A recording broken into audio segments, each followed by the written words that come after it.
দিছি, বাংলাদেশের রক্ত নিয়েও সিন্ডিকেট শুরু হয়ে গেল ভাই। আপনারা যে নিউজ নিতেছেন ভাই, মিনিমাম মারা গেছে 150 থেকে 200-র উপরে।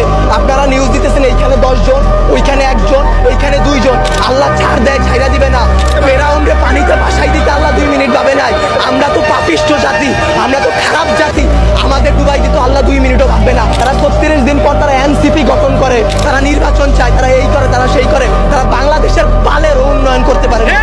জুলাই অভিশপ্ত না, অভিশপ্ত বাংলাদেশের রাজনীতি। বাংলাদেশের রাজনীতি নিয়ে যে বলবো ভাই, এখন বলবো, কালকে হয়তো আমার বাবা আমারে খুঁজে পাবে না। আমরা উপদেষ্টা আনাইছি, আমরা ইউসুফরে সরকার বানাইছি, আমরা সেনাবাহিনীর হাতে সরকার দিছি। আপনাদের বলা আর এই যে নিজের গালে নিচে এইভাবে থাপ্পড় দেওয়া ভাই সেম কথা। বাংলাদেশে জন্মগ্রহণ করে আমরা করছি জীবন সবচেয়ে বড় ভুল, আমাদের বাপ মা করছে ভুল।